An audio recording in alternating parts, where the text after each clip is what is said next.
you to this year's Crimson Nutritional Seminar. So I just want to go through some nutritional concepts with all of you and just kind of be able to break down so that we can have a healthier eating habits, healthier sleeping habits, and just overall better performance this season. So let's get started. So we all know what we should be doing for nutrition. We've heard it our whole life where we should be eating less things that are in packages, boxes, bags, and eating things that come from the earth, fruits, vegetables. Um, but for whatever reason, we always come up with excuses, whether it be we don't have enough time, it's what's available. So I'm challenging you now that it's time to start eating like an athlete, and it's time to start growing up and eating less of these packaged products and more things that come from the earth. So the basics of nutrition, we want to be eating clean. So going back to the last point, making sure that we're not eating those shiny packages, boxes, and we're eating whole foods that come from the earth, eating often. So our goal should be to eat 4 to 6 times a day. That includes 3 full meals, breakfast, lunch, and dinner, and then 2 to 3 snacks. All right. Hydrating. So making sure that we're getting 6 Poland Springs bottles of water, and that'd be about 100 ounces. Then recovery. So eating to recover. So that would be after our workouts, after our on ice, whether that be practices or games, having proper nutrition to be able to recover from those activities. And then just overall, generally having a mindset that is that of an athlete and making sure that we're filling out our food journals and that we're making conscious choices that will affect our performance. Rather than eating for pleasure, we're now trying to have a mindset of eating for performance. So, basic concept of energy balance. So, the calories in, the amount of food we're eating, and calories out, the amount of food that we are burning. We want to make sure that those are at least equal. Um, so, if we are taking in too little calories, then we'll start using what calories we have stored in our body. Now, this could be a benefit for weight loss, but generally speaking, calorie or energy balance is not an effective strategy for weight loss. So, we're always trying to make sure that whatever we're using as fuel, we're replacing as well. So, serving sizes here. So, typically, a serving size of carbohydrates or grains is the size of your fist, and you should have one of those per plate. And then for protein, it's about the size of your palm. For some of our older athletes, it might be the size of 2 palms. And then generally fats is about a fingertip. So we just need to be careful with fats and added fats into our foods, such as fried foods or cooking with a lot of oil. That can be detrimental as well. So as you can see, it's really just your fingertip. So a little bit of fat packs a lot of punch. So the concept of the big rocks. So when dealing with nutrition, it's really important to focus on the big things first. And those big things are coming back to earth. So again, that goes back to the first concept we discussed where we're avoiding all these boxes, all these packages, all these shiny bags, the candies, and replacing those with things that actually come from the earth. So the less that man puts their hands on something, the better it is for you. Eating a rainbow. So our plates should have multiple colors on them as far as fruits and vegetables. So we don't want to just have too much of one color. So we want to make sure we have greens, we have reds, we have yellows, we have oranges. The more colors, the better off we are. The less legs, the better refers to protein sources. So obviously, the less legs the animal has, the better it is for us.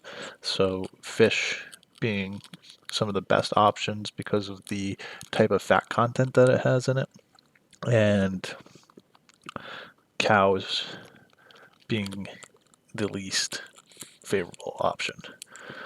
Eating healthy fats, so that would be not having saturated oils, corn oils, palm oils, and replacing those with things like avocados, olive oil, things that are actually healthier fats, and then having breakfast every single day.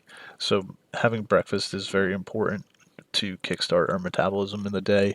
It also helps better with school, so we have more mental focus. It's really important that we have breakfast every single day. 3 for 3. So this again, we should have 3 meals that are breakfast, lunch, and dinner, and then 3 snacks. Drinking water, so 100 ounces of water, and then getting sleep for teenagers. That's about 9 to 12 hours of sleep a day. So for hydration, an easy way to detect whether we're hydrated is the color of our pee. So as you can see on the left, the two colors that say hydrated are kind of like a lemonade color. So they're not completely clear, but they have just a yellowish tint. And then as we go further to the right, we shouldn't have dark urine. If we have dark urine, it means there's a lot of ketones in it and that we are extremely dehydrated and need to drink water immediately. So general guidelines for hydration. So when you come to off ice or on ice, within that hour period, you should have finished a water bottle. So it's about 4 to 6 gulps of fluid every 15 minutes. I see a lot of people coming into the gym and they're not bringing water with them. They're going on the ice and they don't have water with them. So a general rule of thumb, or a good way to see how much water you need, if you come into the activity and you weigh yourself in, and then you weigh yourself out at the end of the activity, for every pound you lost between your pre-weigh-in and your post-weigh-in is 1 16-ounce bottle of water. As far as electrolytes go, so from left to right, these electrolytes, the right stuff and You Can Hydrate, are sugar-free.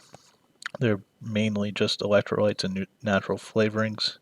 And as we go across, we have BioSteel, which has some vitamins in it that, if taken in high doses, could be bad for you, as far as niacin. That's why it's kind of in the orange. Pedialyte, we start to get into these sugary drinks. Gatorade Zero and Powerade Zero. So the body has to choose, when we're using artificial sweeteners, what to do with those artificial sweeteners. It doesn't really recognize them as sugars, so they can have an adverse effect with our hydration. And then lastly, Gatorade and Powerade are pretty much just sugar. If you are drinking this, then basically all you're drinking is a fruit juice. In fact, some of these have actually more sugar in them than sodas. So they're marketed to us as healthy, but Gatorade and Powerade really aren't a healthy option when it comes to electrolytes. And then when to use electrolytes. So we should be using electrolytes when we have been exercising for over an hour in vigorous conditions, so such as extreme heat, extreme cold, or if it's extremely vigorous exercise. So Gatorade and electrolytes are not something that we just drink to drink. It shouldn't be your first go-to for hydration. It should be in between periods of games. It should be after multiple games, in between those. It's not just something that is going to replace water. You need to have water as well. So this is a sample day of what we should look like. So for breakfast, we have some kind of carbohydrate, so steel cut oats, oatmeal. We have some kind of protein, eggs, egg whites, and then we have a little bit of fruit. So we can change these up too. So protein sources, you could have yogurt, you could have a protein shake, you could have peanut butter or something like that. But you want carb, protein, fruit. And then for snack, again, coming back to earth here, getting away from the shiny packages and boxes. having veggies, having fruits, nuts, and seeds, not Doritos, not Swedish fish. Those aren't nutritious. Those are just empty calories that our body is just going to store and not use. They also don't contain a lot of vitamins and minerals in them that our body needs. For lunch, this is a sample lunch for if you are at school. So I bring a turkey sandwich. I have a side salad or some veggies, a piece of fruit, and then some kind of Kind bar, Cliff bar, granola bar. For those of you that buy school lunches, obviously we want to avoid the things like pizza, cookies, chicken patties, chicken nuggets, things that are fried, um, and try to pick more healthy options like using the salad bar at school. All right, snack two is the same as the first snack. Dinner, we want to have a serving of protein, some kind of veggie, and then some kind of carbohydrate. But when we're picking carbohydrates, we want to make sure that we're picking good carbohydrates. So we're avoiding the white rices, the white breads, the pastas, and we're getting carbs that are like quinoa, sweet potatoes, brown rice. And then finally for bedtime snack, it's the same thing as the following snacks. Just good quality snacks. Um, Not eating ice cream, cookies, cake, that kind of stuff.